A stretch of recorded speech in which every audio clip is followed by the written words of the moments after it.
Hi, everybody. Welcome to another episode of Band Together Leadership Seminars. My name is Paul Everts. You can reach me at my email address, which is BAND, 2 band together at Comcast.net. You can also buy my handsome book, Conducting My Life, at our great website, conductingmylife.com. I know, it's clever. Where you can also go to the curriculum, and you'll see that I'm part of the John Maxwell team. John Maxwell is the New York Times bestselling author. Great leadership guru. I'm certified to teach about 7 different topics. Take a look and see if any of them float your boat. And I'd be more than happy to come out, help you and or your group or both, large groups, small groups. I also want to help people. All right. So there you go. There's my ad. Tomorrow, which is, I believe, September the 8th, Wednesday, I guess another statue's coming down. Got to keep those statues down. And I guess it's the Robert E. Lee statue in Virginia. Gotta get that statue down. Makes life better. I don't understand that logic. But I was thinking about history and what's going on with our history. And I read this literally this weekend for Labor Day. And it came from Psalm 143:5. Don't turn it off, all my non-Bible people. Don't turn it off, Bible people. Just leave it on. Leave it on, please. Psalm 143:5. is one of the many verses that acknowledges the importance of knowing history. There you go. Are you okay? Did you survive? So it says, I remember the days of old. I meditate on all your doings. Yes, your, Y-O-U-R, capitalized Y. I muse on the work of your hands. Other verses that admonish us to study history include, remember the days of old. Consider the years of all generations. Ask your father, lowercase f, and he will inform you, your elders, and they will tell you. That's Deuteronomy 32:7. Hey, how about I've considered the days of old, the years of long ago? That's Psalm 77:5. 3 more. Remember the former things long past. That's Isaiah 46:9. 2 more. For whatever was written in earlier times was written for our instruction. That's Romans 15:4. And then finally, but remember the former days. That's Hebrews 10:32. Those 5 bullet points, I think they can also cross over the secular world or probably just a human world. Those 5 points are really important for history. But unfortunately for many today, especially for the students in school, history has become a dreary and too often a useless academic subject. Yet these bored by the way history is taught in school love the history contained in the Bible. Stories like David and Goliath. You hear David and Goliath all the time. Daniel and the lion's den, not so much. Peter walking on the water. Well, we talk about walking on the water. So it is not really that people do not enjoy history, but rather how history is currently taught. And there are 2 primary reasons for this, according to the author.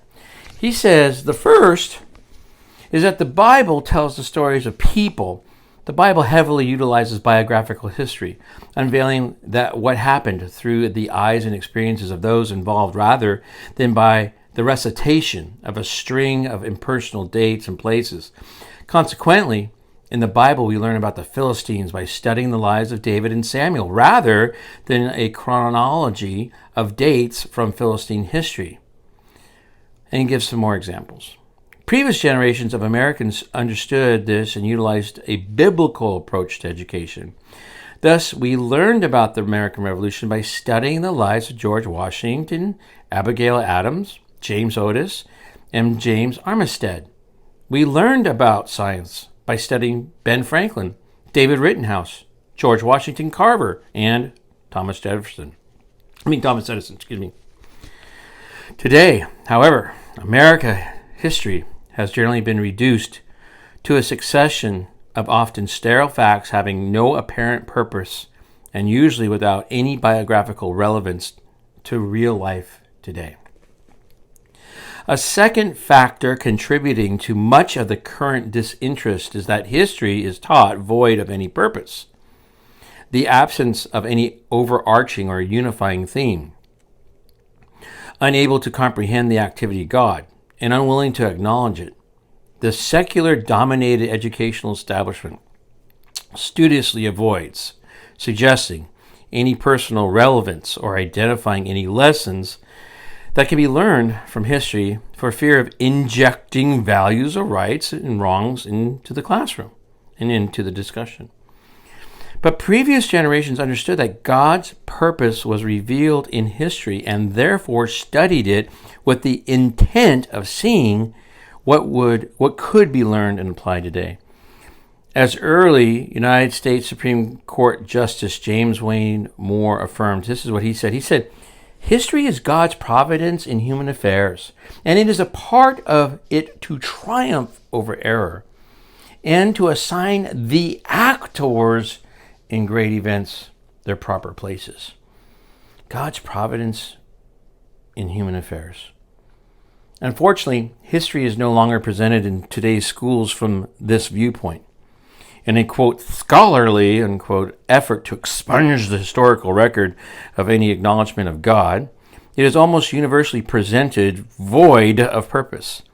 Yet, no history can ever really be secular.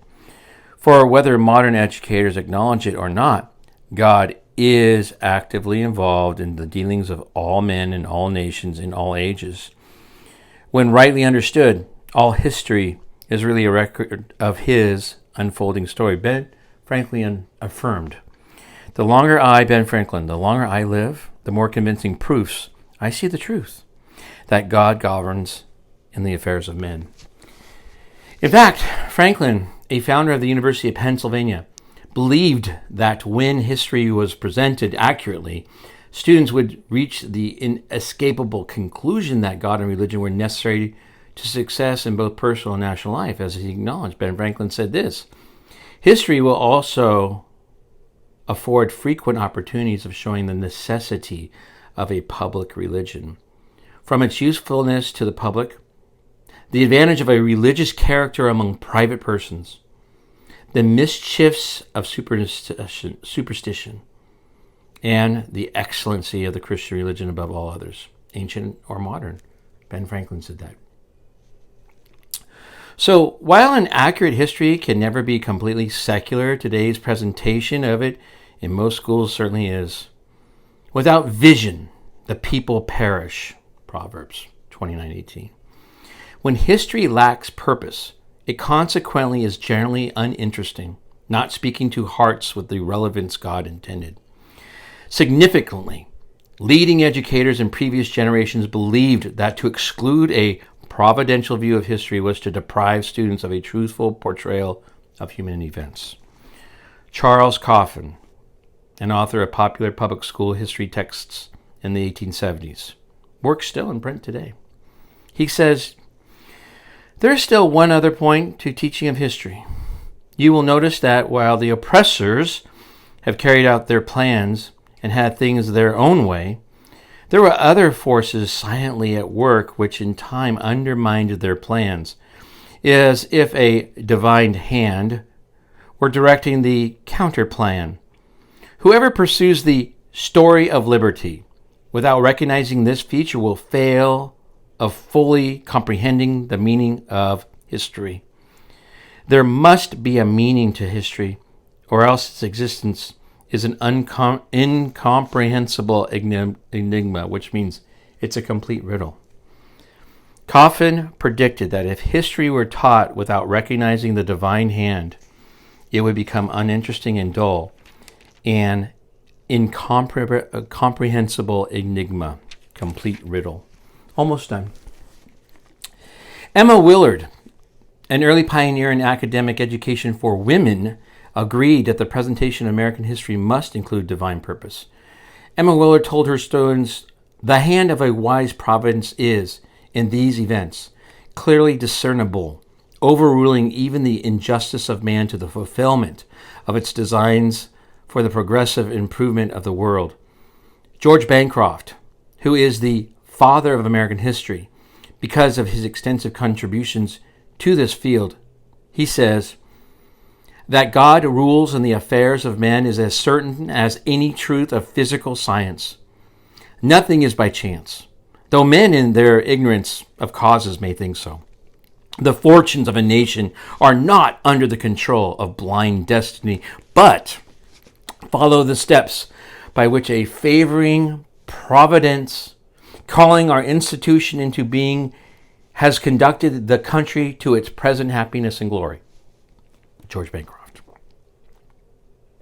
Early American historian B.F. Morse, quoting John Adams, likewise acknowledged, I always consider the settlement of America with reverence and wonder as the opening of a grand scene in design and providence for the illumination of the ignorant and the emancipation of the slavish part of mankind all over the earth. When American history was taught with a purpose, when it embraced a providential view of the events and persons of history, it was not boring, not compartmentalized, not secular subject that it has become today.